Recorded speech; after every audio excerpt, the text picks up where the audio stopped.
మన లైఫ్లో ఫోన్స్ ఎంత యూస్ఫుల్లో అలాగే ప్లాస్టిక్ కూడా. కానీ దాని నుంచి వచ్చే హార్మ్ఫుల్ ఎఫెక్ట్స్ నుంచి ఎలా బయటపడాలో ఈరోజు తెలుసుకోండి.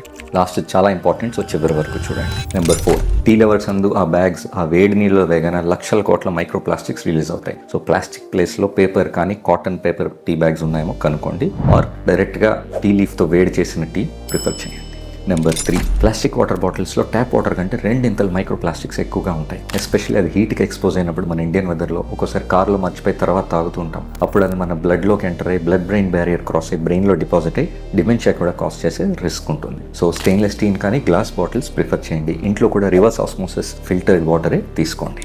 నెంబర్ 2, మనం గ్రోసరీస్కి వెళ్ళినప్పుడు ఈజీగా ఉంటుందని fruits and vegetables already plastic ప్యాకేజింగ్లో తీసుకుంటాం. క్లాత్ బ్యాగ్ మర్చిపోకుండా తీసుకెళ్ళండి. మనమే సెలెక్ట్ చేసుకున్న ఫ్రూట్స్ వెజిటబుల్స్ తీసుకుంటే ఈ రిస్క్ ఎక్స్పోజర్ తగ్గించవచ్చు. Number 1, Swiggy and Zomato almost everyday మనకు అలవాటైపోయి. కాకపోతే వాళ్ళు ఒక బ్లాక్ ప్లాస్టిక్లో అందంగా మనకి ఫుడ్ వేడి చేసి పంపిస్తూ ఉంటారు. దానిలో స్టైరీన్ అనే కార్సినోజన్ అండ్ బీపీ అండ్ థాలెట్స్ ఉంటాయి. అవి హార్మోన్ కూడా డిస్టర్బ్ చేస్తూ ఉంటాయి. సో ఆర్డర్ చేసినప్పుడే కాల్ చేసి పేపర్ ర్యాపింగ్లో పంపించగలరా అని రిక్వెస్ట్ చేయండి. వచ్చిన ఫుడ్ని మీ ప్లేట్లోకి ట్రాన్స్ఫర్ చేసుకోండి. అండ్ ఎప్పుడైనా రీహీట్ చేయాలంటే మైక్రోవేవ్లో ఆ బ్లాక్ ప్లాస్టిక్ అస్సలు వాడవద్దు. సెరామిక్ ఆర్ గ్లాస్ వేర్ వేడి రీహీట్ చేసుకోండి. ఈ information me friends and family అందరికీ షేర్ చేయండి.